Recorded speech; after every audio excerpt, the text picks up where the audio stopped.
Katie Cortman. If you see me on Instagram, you know I like to dance, I like to party, I like color, I like design, and I love to sew.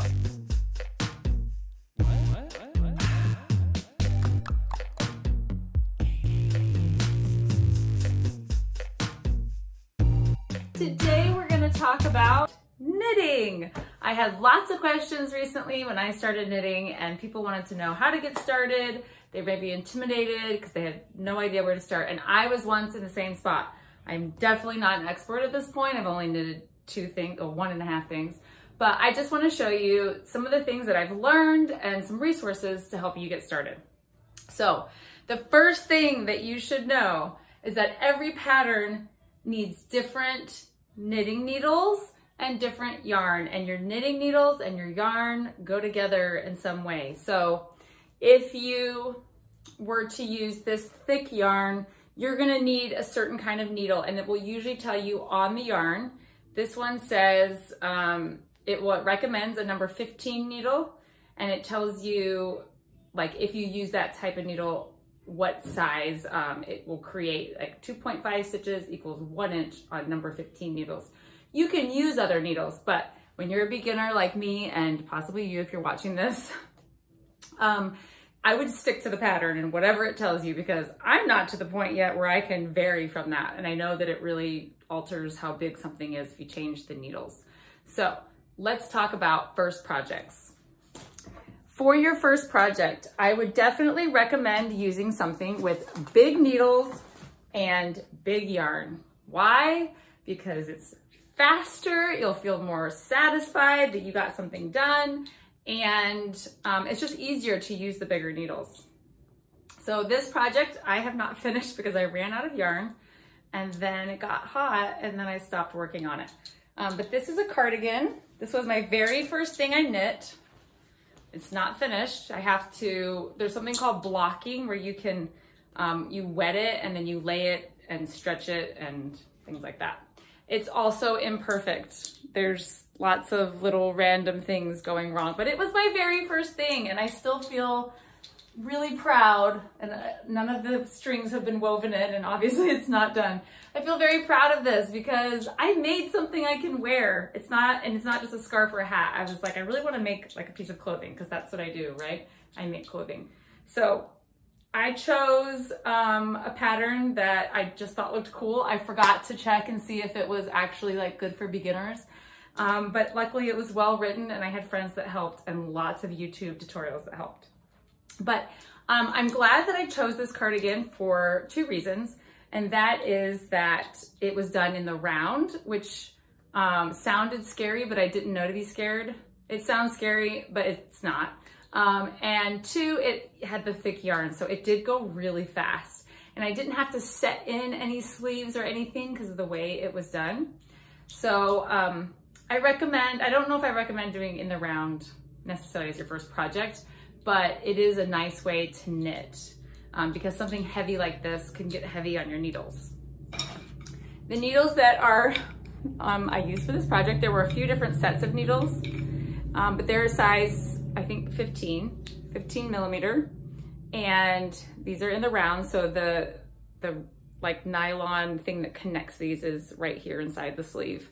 But in a regular knitting needle, they look like this if they're not in the round.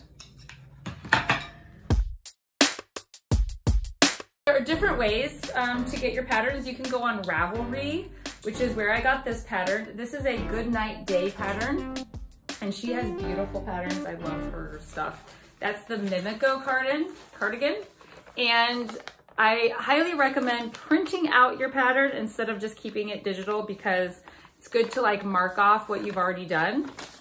There is something that you should know about patterns, and this is what a friend told me.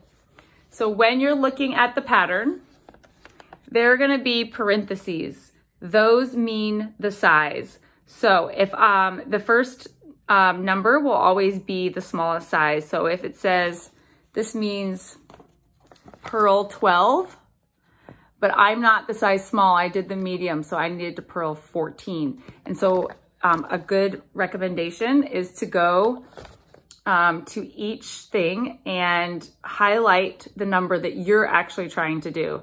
So if you're the second size, third size, fourth size, just highlight those numbers so you don't have to look at all the rest of the numbers. Those don't apply to you. And so I did that on my whole pattern. And each time I finished something, or here I circled them, here I highlighted them. But when I finished something, I could like kind of cross it off and go to the next. I wrote some notes for some of the parts that were tricky that I might forget. So I wrote on here little things to remind myself. And that is the Goodnight Day pattern. I bought the yarn from Knit Picks. It's called Tough Puff, and it's 100% wool. It's not scratchy and it's not soft. It's kind of, I mean, it's soft, but it could be softer, but it's not, it's fine for a cardigan, I thought. But it was, and it's pretty inexpensive. I think these are about $5 a piece. And I think I had to order 9 or 8. I can't remember how many I did. And the needles I ordered online off of Joann's, but I would probably recommend, if you think you might really actually like knitting, I wish I had done this myself, but I would recommend getting one of the kits that has interchangeable needles so you don't have to buy so many different needles. You could just get one set for the round needles. Another way to start is to do the We Are Knitters kits or the Wool in the Gang kits. Those are two companies that come with like everything you need in a kit, and they have beginner and easy, medium, advanced, all different things. So once I realized I love knitting, I went on to We Are Knitters and I got some kits. And actually my second project is a cotton shirt to wear during the summer. And this one is not knit in the round, it's knit flat. And you seam the two pieces together, which is just like hand sewing. I haven't gotten to that part yet. But this, again, it has lots of imperfections. But this had a big learning curve. I didn't know that when I went down to a skinny needle that there would be such a difference. And this needle is a 5mm needle. And this is cotton, Pima cotton yarn. Big difference. I would not recommend starting with a thin yarn just because it's a little more frustrating. I had to learn not to knit so tight, and the counting, it wasn't hard, but it was a lot harder. I had to like take the stitches off a bunch more times than I ever had to do with the thick yarn. So I would just recommend starting with a bigger one, and it takes a lot longer. Like this ribbing took me much longer. But that is from a kit. So let me show you what comes in a kit. So this kit, which I haven't done yet, the Gaspard sweater, the We Are Knitters balls are like huge. So you might think like this is, I don't know how much these are a piece. Maybe 15 a piece, I don't know. But look at the difference in size. So this whole thing, and when you look at a pattern, it'll tell you how much you need, how many yards or how many grams. And this is 44 yards per 100 grams. And this is 87 yards. This is 200 grams. So this is double what this is. So, I mean, it probably ends up being a similar price, but, and they are kind of similar yarns. They're not really that different when I look at them. And they're both 100% wool. But anyways, they come in these giant skeins. So all the skeins you need for your size come in there. You can opt to get the needles, or if you already have the needles, you can say, no, I don't need those. And then it comes with the pattern. And the We Are Knitter patterns are like in these little booklets. And it just has what you need to do step by step, and then like how to put it together and everything. They have videos on their website, which you can also use for other patterns. I also really like the videos from Wool in the Gang. I think actually these are the knitting needles that came with this project. So your whole knitting project is in a bag ready for you to knit when you're ready. So I think these are a great way to go. And I ended up buying 3 kits from them after I had made the other one. But you know, I also think you could buy your yarn from them. So I've bought yarn also without the pattern to use with other people's patterns. Fun tools that I found that you don't have to have. Some are better to use than others. Okay, you will want a counter. This is like for counting your rows or your stitches or whatever you need to count. But I'm not gonna click it. You click it and the number goes up. This one is, I can put it on my wrist, which I thought was pretty great because if I'm traveling or something, I don't want it to fall into the crack in the airplane. And this is by Coco Knits, and they have fancy things, but you can get these cheap on Amazon without having it like on a wrist thing. It's called a stitch counter. You'll also want stitch markers, and these look, you can get different brands. A cheap brand is this, Boyer. I think there's some other brands too. I got these, I think from the Knit Pick site. And those are plastic ones. They don't fit on the really big needles though. So I ordered this like pack of all different ones from Coco Knits because I was feeling fancy.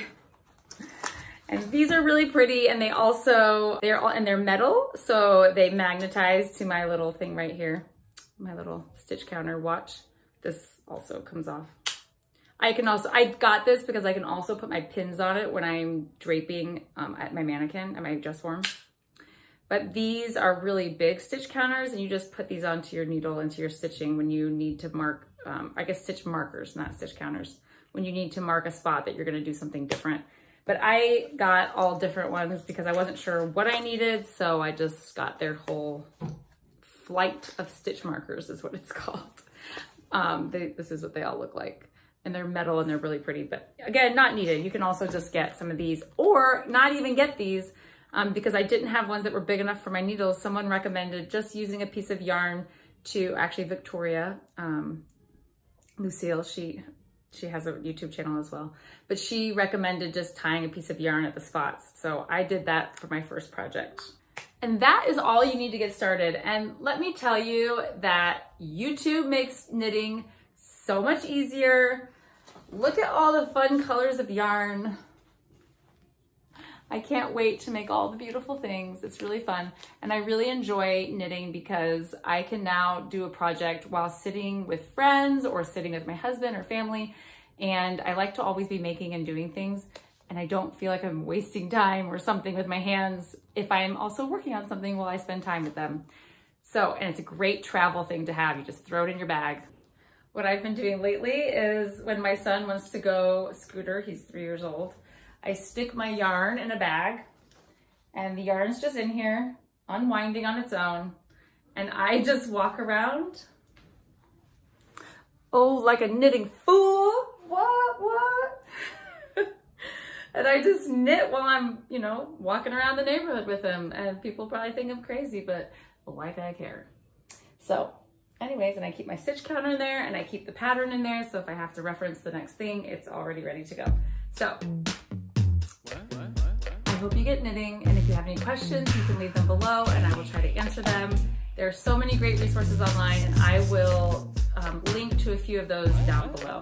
Happy knitting!